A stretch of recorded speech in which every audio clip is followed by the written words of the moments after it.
बिस्मिल्लाहिर्रहमानिर्रहीम अस्सलाम वालेकुम। दोस्तों, मैं हूं वासिम मीर और आप सबको वन एंड दी ओनली में खुशामदीद कहता हूं। दोस्तों, इंडिया की तारीख की सबसे बड़ी ट्रेन रॉबरी हुई थी 8 अगस्त 2014 को, जब एक ट्रेन 300 करोड़ देकर फुल हाई सिक्योरिटी में 18 पुलिस ऑफिसर के साथ सेलम स्टेशन से चलाई जा रही थी।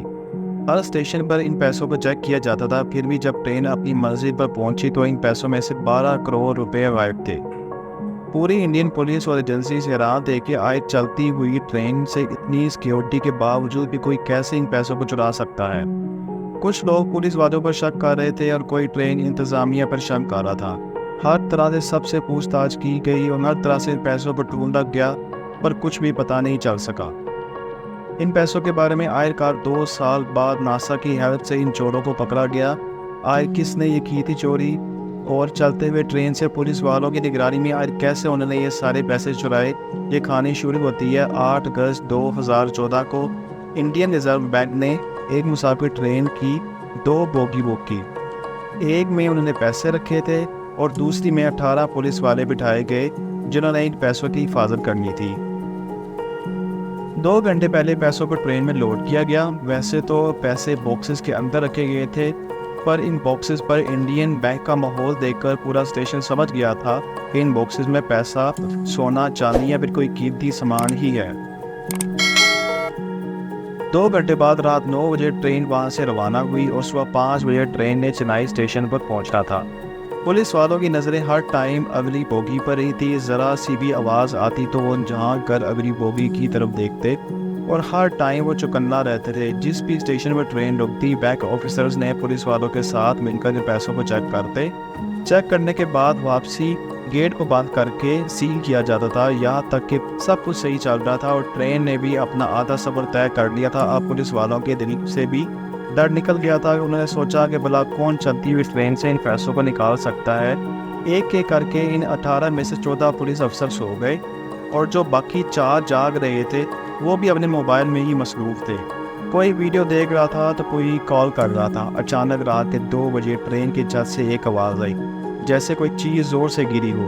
पुलिस अफसर ने अपना मोबाइल बंद किया और भाग कर ट्रेन का दरवाज़ा खोला। जब बाहर देखा तो कुछ भी नहीं था। फिर उन्होंने पैसों वाली बोगी की गेट की तरफ देखा कि कहीं किसी ने ताला तोड़ने की कोशिश ना की हो, लेकिन वो भी बिल्कुल सही सलामत था। उन्होंने सोचा कि कोई पत्थर आके लग गया होगा ट्रेन से। फिर वो सब वापस बैठ जाते हैं और 3 घंटे बाद सुबह 5 बजे जब ट्रेन अपनी मंजिल पर पहुंचती है, सब मुसाफिरों के जाने के बाद बैंक मुलाजमीन और पुलिस ऑफिसर्स ने पैसों वाली बोगी का ताला खोला। जैसे ही उन्होंने बोगी का ताला खोला तो वो इस चीज़ को देखकर हैरान रह गए कि बोगी की छत को किसी चीज़ से काट कर एक सुराख बनाया गया था। जब उन्होंने इस पैसों की तरफ देखा तो इन पैसों के डब्बे भी खुले हुए थे और कुछ पैसे गायब थे। बैंक ऑफिसर्स और पुलिस वाले सब हैरान थे कि आयत कैसी चलती हुई ट्रेन से कोई छत काट कर इतनी खामोशी से पैसे ले जा सकता है। बिल्कुल साथ वाली बोगियां पुलिस ऑफिसर्स तक को खबर नहीं हुई। देखते ही देखते ये बात पूरे स्टेशन में फैल गई। एक चलती हुई ट्रेन से 12 करोड़ रुपए चुराए गए। 1 घंटे के अंदर अंदर पूरे मुल्क में ये बात आग की तरह फैल गई और हज़ारों की तादाद में police officers, agency Chennai station पहुंच गए। अब पूरे स्टेशन के हर मुसाफिर को चेक करना तो मुमकिन नहीं था। इन सब का शक 3 जगह जा रहा था। या तो ट्रेन इंतज़ामिया मिली हुई है इन चोरों से, या फिर मुसाफिरों में से कोई चोर है, या फिर जो 18 पुलिस ऑफिसर इन पैसों की हिफाजत के लिए बिठाए गए थे उन्होंने ही मिलकर ये पैसे चुराए हैं। क्योंकि किसी के वहमो गुमान में भी नहीं था कि कोई चलती हुई ट्रेन पर चढ़कर ट्रेन की छत काट कर इतनी आसानी से इन पैसों को लेकर जा सकता है। 18 पुलिस ऑफिसर समेत 2000 से ज़ायद लोगों से पूछताछ की गई। जितने भी मुसाफिरों ने इस दिन इस ट्रेन से सफ़र किया था, सबके कॉल रिकॉर्ड चेक किए गए, इनके बैंक अकाउंट चेक किए गए और इनकी फैमिली तक के बैंक अकाउंट्स को चेक किया गया। इतनी पूछताछ और जांच पड़ताल के बाद पुलिस को ये तो अंदाज़ा हो गया था कि चोर इनमें से कोई नहीं है। और पुलिस को ये भी नहीं पता था कि चोरी हुई कहाँ है, किस स्टेशन में हुई या फिर रास्ते में हुई, या कुछ भी नहीं पता था। इस चोरी से रिलेटेड कोई एक सुराग भी नहीं मिल रहा था। यहाँ तक कि ये केस साल तक चलता रहा। हर तरह से इन चोरों को ढूंढा गया पर कुछ भी हासिल नहीं हुआ। आखिरकार इंडियन गवर्नमेंट ने नासा से कांटेक्ट किया और इनको सारा मसला बताया और इनसे रिक्वेस्ट की कि सेटेलाइट की मदद से देखकर बताएं कि ये चोरी एग्जैक्टली हुई कहाँ है। नासा ने सेटेलाइट से देखकर ये बताया कि ये चोरी विरुद्धचलम स्टेशन के करीब हुई है। चलो 2 साल बाद कुछ तो पता चला। अब ये पुलिस के लिए बहुत बड़ी हेल्प थी। पुलिस ने स्टेशन के करीब इस रात जितने भी फ़ोन्स थे सबका डाटा निकलवाया, हज़ारों नंबर सामने आए। लगातार 6 दिन तक पुलिस ने इन नंबर्स का डाटा चेक किया। इन हज़ारों नंबर्स में से एक नंबर ऐसा था जिस पर पुलिस को शक हुआ, मोहन सिंह पारदी, एक जाना पहचाना डाकू जो पहले भी मुख्तलिफ केसेस में जेल जा चुका था।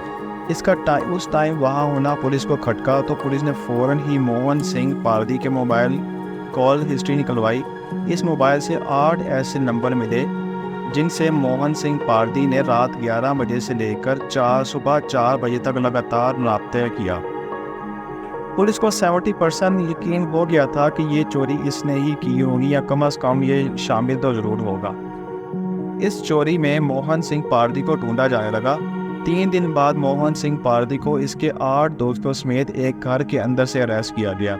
पहले तो इसने मानने से इनकार कर दिया कि चोरी इसने की है, फिर कुछ टाइम बाद इसने आखिरकार मान ही लिया कि चोरी इसने अपने 8 दोस्तों के साथ मिलकर की। उसने बताया कि वो 8 दोस्त पहले किसी तरह ट्रेन की छत पर चढ़े और भी आराम आराम से उस बोगी के ऊपर आकर गैस कटर की मदद से ट्रेन की छत काटी। एक बंदा अंदर बेचकर 12 करोड़ रुपए चुरा लिए, और ये इंडिया की तारीख की सबसे बड़ी ट्रेन रॉबरी थी। दोस्तों, आपको ये वीडियो कैसी लगी अपना कमेंट करके मुझे ज़रूर बताइएगा, और प्लीज़ वीडियो को लाइक करें, शेयर करें। सो अंटिल नेक्स्ट टाइम, अल्लाह हाफिज़।